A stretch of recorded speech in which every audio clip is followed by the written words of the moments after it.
Surprise online learning centre में आप लोग का स्वागत है। मैं हूं अंकित पांडे, आया हूं आपको पढ़ाने केमिस्ट्री। आप पढ़ रहे हैं इस समय पृष्ठ रसायन, और आज हम बात करेंगे कोलाइड विलयनों का शुद्धिकरण कैसे किया जाए, कोलाइडों का शोधन कैसे किया जाए।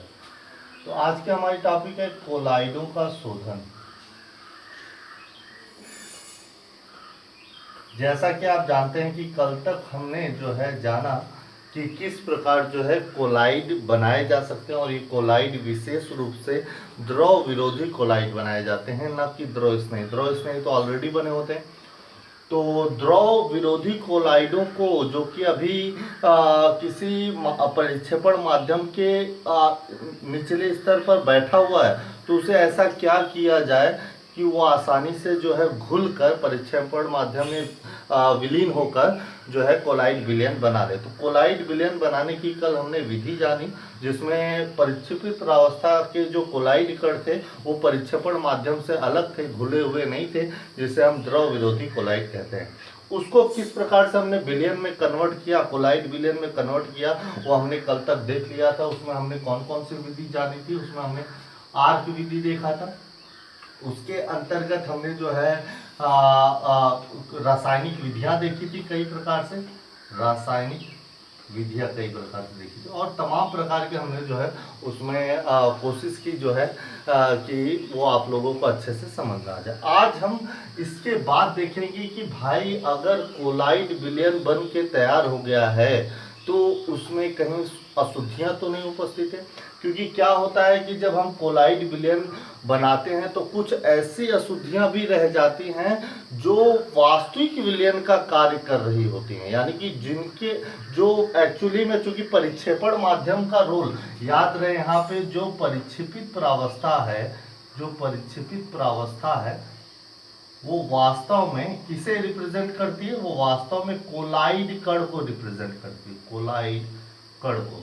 प्लस जो परिक्षेपण माध्यम है, और हम जनरली कौन सा परिक्षेपण माध्यम ले रहे हैं, जल ले रहे हैं, तो हम यहाँ पे लिखेंगे, या फिर जो हम जल ले रहे हैं वो असल में विलायक भी हो सकता है, विलायक भी हो सकता है यदि इसमें कोई विलेय का कण, विलेय का कण, और विलेय का कण मतलब 1 नैनोमीटर से क्या कम।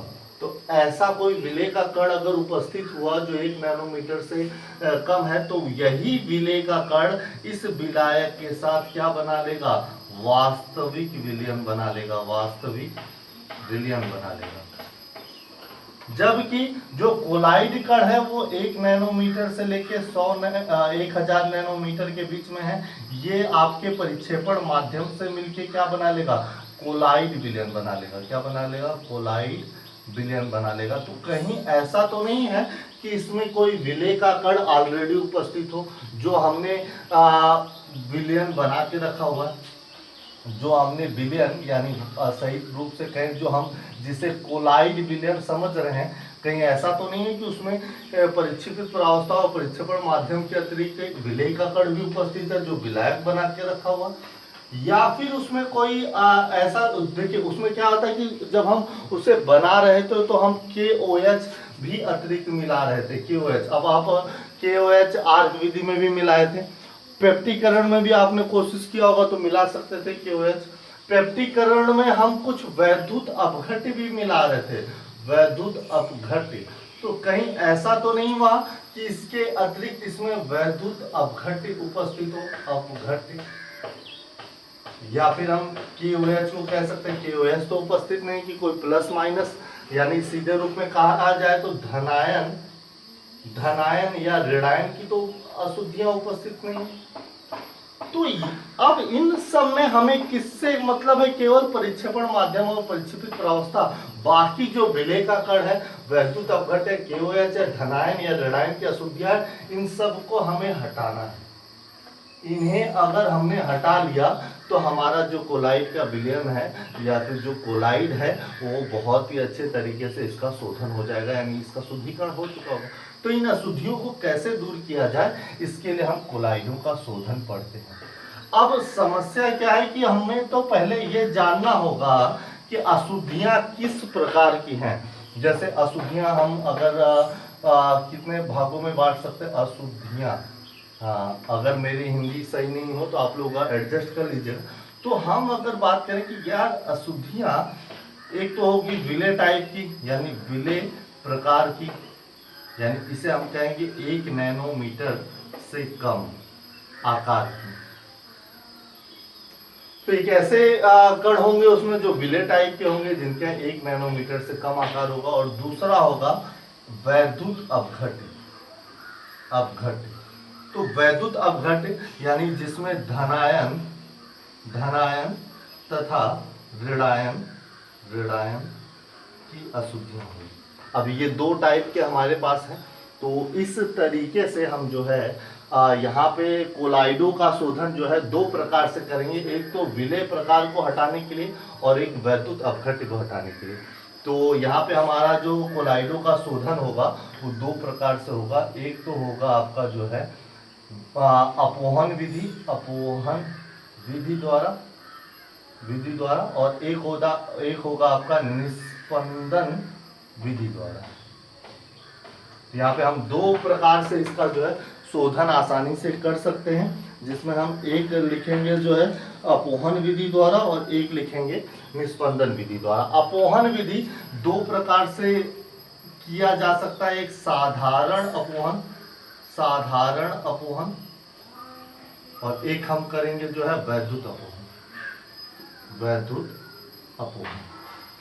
और निस्पंदन जो विधि है उसे हम अति सूक्ष्म निस्पंदन के नाम से जानेंगे। तो हमने यहाँ पे 2 विधियां रख दी हैं, तो जिसमें से हम सबसे पहले यूज करेंगे, हम देखिए कैसे हमें पता चलेगा। तो ये जो अति सूक्ष्म निस्पंदन है ये किसे हटाएगा? विलेय या फिर विलीन अशुद्धियों को, विलीन अशुद्धियों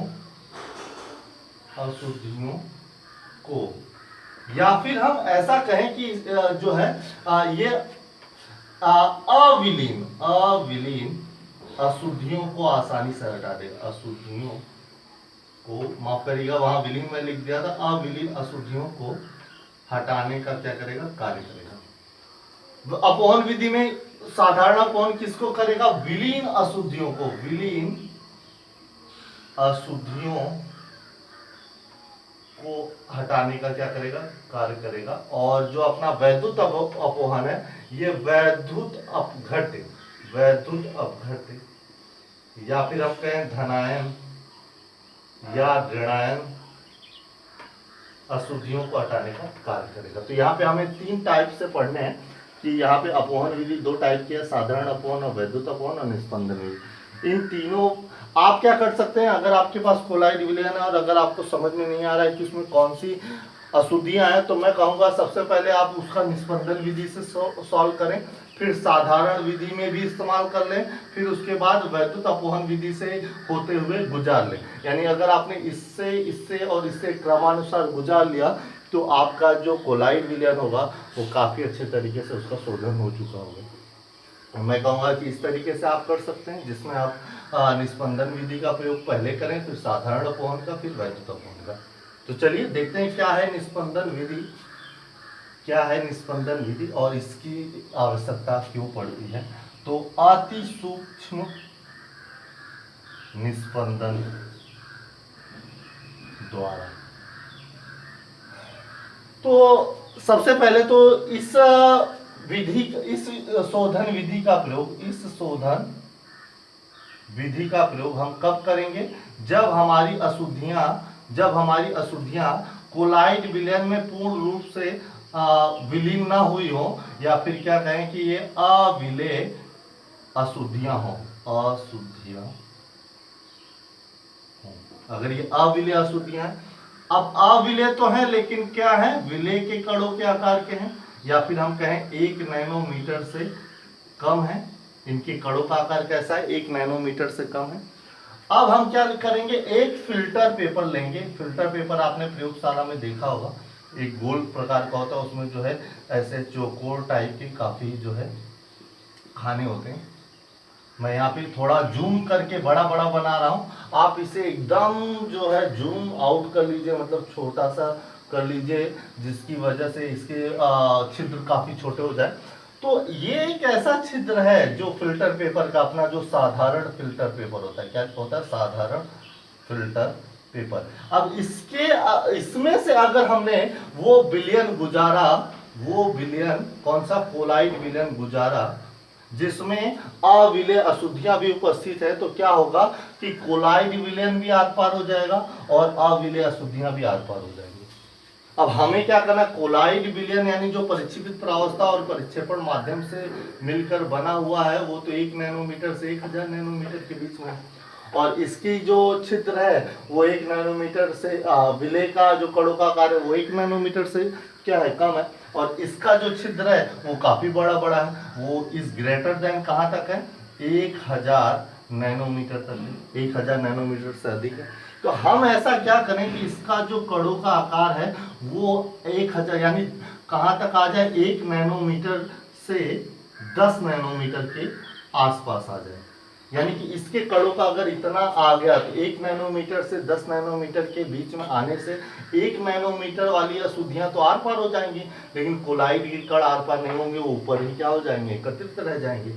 तो हमें क्या करना है कि इस फिल्टर पेपर को ऐसे क्या किया जाए कि इसके जो ये जो छिद्र है, छिद्रों का जो आकार है वो कहाँ तक हो जाए, 1 नैनोमीटर से 10 नैनोमीटर के बीच में हो जाए। तो हमें क्या करना है कि इसका हमें एक अलग से इसी को जो है हमें इसके छिद्रों को छोटा करना है।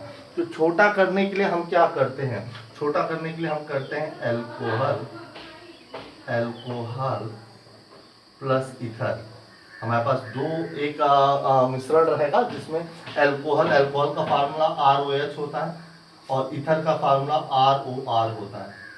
इस एल्कोहल व ईथर के मिश्रण में हम 4% नाइट्रोसेलुलोज मिलाते हैं। नाइट्रोसेलुलोज आपको नहीं समझ में आ रहा होगा नाइट्रोसेलुलोज का फार्मूला क्या है, तो मैं आपको बता दूं। सेलुलोज एक प्रकार की रुई जैसी होती है और उसका फार्मूला होता है C6H10O5 का होलियन। अब यहीं से हम अगर नाइट्रोसेलुलोज बनाना चाहें तो नाइट्रोसेलुलोज का फार्मूला क्या होता है, यहाँ पे मैं कौन से नाइट्रोसेलुलोज की बात कर रहा हूँ, ट्राई नाइट्रोसेलुलोज की बात कर रहा हूँ। आप मोनो और डाई दोनों बना सकते हैं, तो उसका फार्मूला हो जाएगा C6H7NO2 का होल थ्राइज O5 N। यहाँ पे क्या किया, 3 हाइड्रोजन हटा के, जो 10 में से 3 हाइड्रोजन हटा के NO2 के 3 मॉलिक्यूल और ला दिए। और सेम फार्मूला है C6H7NO3 का होल थ्राइज, यानी ये H10 का रिप्लेस करा, O5 तो O5 ही, N का होल N लगाइए।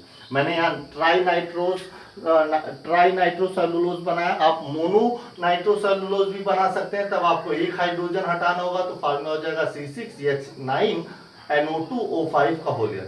डाई सेलुलोज बनाना है तो C6H8NO2 का होल 5O5 का होल N। तो ये आप बना सकते हैं। मैंने जो बनाया वो ट्राई नाइट्रोसेलुलोज होते हैं। फिर से हम आते हैं कि हमें इसके छिद्र को छोटा करने के लिए एक विलयन तैयार करना है। विलयन में क्या होगा, एल्कोहल और ईथर का मिश्रण लेना है, उसमें 4% नाइट्रोसेलुलोज क्या करना है, मिला देना है। अब ये जो मिश्रण तैयार हुआ है, यानी जो विलयन तैयार हुआ है या फिर कहें जो लिक्विड तैयार हुआ है, उसमें क्या करना है, इस साधारण पेपर को डुबो के बाहर निकाल देना है। यानी कि उसको डुबो के क्या कर लेना, बाहर निकाल देना। जैसे ही इस मिश्रण में हम इसे डुबो के बाहर निकालेंगे, तो आप जानते हैं कि भाई फिल्टर पेपर का जो छिद्र है वो पूरी तरह से कैसे क्या हो जाएगा, जब विलयन में जाएगा तो भर जाएगा, लेकिन जब बाहर निकालेंगे तो सपोज करिए मैं इसके थोड़े से बड़े बड़े बनाने की कोशिश करता हूं ताकि आपको जो है समझ में आ जाए। तो असल में पहले जब वो विलयन में गया, मिश्रण में गया, तो ये सारे छिद्र उसके पूरी तरीके से भर गए द्रव से। लेकिन जब बाहर निकालेंगे तो आपने नोटिस किया होगा कि सेंटर से स्पेस छूट जाता है, यानी कि सेंटर में वो जो द्रव है वो किनारे किनारे इनके जोड़ों पर चले जाते हैं। इनके कहाँ चले जाते हैं, जोड़ों पर चले जाते हैं, और ये जो सेंटर पॉइंट होता है ये छूट जाता है। ये सेंटर पॉइंट हर एक जगह पर छूटा हुआ होगा, आप नोटिस कर सकते हैं। अब हमें क्या करना है, ये तो द्रव है और इसको सुखाना है। तो अब हम इसको सुखाने के लिए किसका प्रयोग करेंगे? फॉर्मल्डिहाइड का प्रयोग करेंगे। फॉर्मल्डिहाइड की सहायता से, फॉर्मल्डिहाइड की सहायता से इसे सुखाकर कठोर बना लिया जाता है। क्या कर लिया जाता है? कठोर बना लिया जाता है। तो कठोर सुखा लिया और कठोर बन गया। अब कठोर बन गया तो आप समझ सकते हैं कि ऐसे छिद्र इसके बहुत ही बारीक बारीक भर चुके हैं। अब हमारा जो फिल्टर पेपर था वो कुछ इस प्रकार से निकल के आया है सामने। मतलब कि इसके साइज क्या हो गए होंगे? छोटे हो गए होंगे। मैं यहाँ पे बना दे रहा हूँ जो है, आपको समझ में आए ताकि, क्योंकि इसके साइज जो है मैंने बताया कि बहुत ही जो है छोटे हो चुके हैं। इसके साइज अब 1 नैनोमीटर से कम रहे हैं, यानी यहाँ से लेके छोटा हो गया। किस प्रकार से हुआ आप समझ गए होंगे। और अब हम जब इसे सुखा चुके हैं तो अब हम उस कोलाइड विलयन को इसमें से गुजारेंगे। तो कोलाइड ये कण जो परिक्षेपित प्रावस्था और परिक्षेपण माध्यम है वो आर पार नहीं जाएगा। जो अविलेय अशुद्धियां हैं वो बाहर चली जाएंगी, वो निकल जाएंगी, और वो निकल जाएंगी तो हमारा इस प्रकार से शोधन हो जाएगा। तो एक टॉपिक था ये हमारा जिसे अति सूक्ष्म निस्पंदन कहते हैं। यहाँ ध्यान देने वाली ये बात है कि जो हमने मिश्रण लिया था, कौन सा मिश्रण? एल्कोहल, ध्यान दीजिएगा, एल्कोहल प्लस ईथर के मिश्रण में हमने 4% नाइट्रोसेलुलोज मिलाया था। तो यहाँ पे हम नोटिस करके यहाँ पे हम महत्वपूर्ण तथ्य लिख देंगे या तो वही नोट करके लिख देंगे कि एल्कोहल प्लस ईथर के मिश्रण में 4% नाइट्रोसेलुलोज मिलाने पर जो मिश्रण तैयार होता है उसे कोलोडियन कहते हैं। कोलोडियन कहते हैं। ये ध्यान रखिएगा, कभी कभी 1 नंबर का सवाल आ जाता है, भाई कोलोडियन किसे कहते हैं? तो कोलोडियन हमारा एल्कोहल तथा ईथर के मिश्रण में जब 4% नाइट्रोसेलुलोज मिला दिया जाता है तो इस प्रकार तैयार मिश्रण या विलयन क्या कहलाता है? कोलोडियन कहलाता है। ये विशेष रूप से यहाँ समझने वाली बात थी। चलिए अब हम आगे बढ़ते हैं और अब हम बात करते हैं जो है अपोहन की। और उसमें कौन से अपोहन की बात करेंगे? साधारण अपोहन की, साधारण अपोहन की। तो अब सवाल उठता है कि भाई इसका इस्तेमाल कब किया जाता है? तो इसका इस्तेमाल हम तब करते हैं जब हमारी जो अशुद्धियां हो वो विलीन अवस्था में हो। विलीन अशुद्धियां हो, कैसी हो? विलीन अशुद्धियां हो। अब अगर हमारे पास जो विलीन अशुद्धियां हैं, अगर हमने उसे ले लिया और मतलब उपस्थित है, अब हमें उसे क्या करना है? निष्कासित करना है, बाहर करना है, अलग करना है, यानी कि शोधन करना है। तो कैसे किया जाएगा? तो ध्यान रहे आपके पास एक थैली होनी चाहिए। और वो थैली किसका कार्य, वो थैली किसकी होनी चाहिए? ये हमने बना दिया अर्धपारगम झिल्ली, अर्धपारगम झिल्ली या फिर पार्चमेंट झिल्ली, या फिर आप इसे एसपीएम भी कह सकते हैं। ये आपकी थैली है। और ये ध्यान दीजिएगा, ये प्राकृतिक अर्धपारगम झिल्ली नहीं है, ये कृत्रिम अर्धपारगम झिल्ली है। क्योंकि प्राकृतिक अर्धपारगम झिल्ली कैसी होती है हमने बता के रखा हुआ है, काफी जो है नाजुक होती है और प्रेशर लगने पे ही फट जाती है। तो कृत्रिम अर्धपारगम झिल्ली है। कौन सी झिल्ली हम ले सकते हैं? कॉपर फेरोसाइनाइड का हम जो है झिल्ली ले सकते हैं, C2HCN का होल 6। अब क्या कर रहे हैं कि अब इस थैली में हमने उस कोलाइड विलयन को रख लिया है जिसमें विलीन अशुद्धियां भी उपस्थित हैं। और विलीन अशुद्धियों के कणों का आकार 1 नैनोमीटर से कम है। आपको पता है कि अर्धपारगम झिल्ली का जो कणों का आकार होता है वो 1 नैनोमीटर से ज्यादा होता है। तो अब हमने इसमें कोलाइड विलयन में रख लिया है। और अब हम इसको जो है इसको क्या करते हैं? एक ऐसे पात्र में रखते हैं जहां पे हमारा जो है यहाँ से जल जा रहा प्रवेश कराएंगे और यहाँ से जल को क्या करेंगे? निष्कासित कर देंगे, यानी कि तेज फ्लो में जो है हमारा जल यहाँ से निष्कासित होगा। अब जब हम ये इस तरीके की प्रक्रम अपनाएंगे तो कोलाइड विलयन में, तो कोलाइड कणों का आकार तो 1 नैनोमीटर से 1000 नैनोमीटर, मतलब बड़े बड़े होते हैं, वो तो छिद्र से बाहर नहीं निकल पाएंगे। लेकिन जो छोटे छोटे विलीन अशुद्धियां हैं वो फटाफट क्या करेंगे? निकलना शुरू करेंगे, जिनके कणों का आकार क्या होता है? 1 नैनोमीटर से कम होता है। और जब ये बाहर निकल रही होंगी तो जल का प्रवाह इन्हें क्या कर देगा? निष्कासित कर देगा। यानी यहाँ से जल आ रहा है और यहाँ से जल जा रहा है। इसी प्रक्रम में जो है विलीन अशुद्धियाँ क्या हो जाएंगी, बाहर हो जाएंगी, और ये घटना हमारी क्या कहलाएगी, या ये विधि हमारी क्या कहलाएगी, साधारण अपवहन कहलाएगी या फिर अपवहन कहलाएगी। तो ये एक टॉपिक था जिसकी सहायता से हम जो है विलीन अशुद्धियों को दूर कर सकते हैं। अब इसके बाद तीसरी टॉपिक कौन सी आती है हमारी, तीसरी टॉपिक आती है हमारी जो है वैद्युत अपवहन। तो सवाल उठता है कि वैद्युत अपवहन कब इस्तेमाल किया जाता है। तो वैद्युत अपवहन का प्रयोग कब करते हैं, जब हमारी अशुद्धियां जो है वैद्युत अपघट्य या फिर धनायन या ऋणायन प्रकार की, धनायन तथा या ऋणायन प्रकार की। तो इसमें क्या करते हैं, हम जो है एक पात्र लेंगे, एक हमने पात्र लिया। अब इस पात्र को हम अर्धपारगम, वही कृत्रिम अर्धपारगम झिल्ली की सहायता से दो भागों में क्या कर लेंगे, डिवाइड कर लेंगे।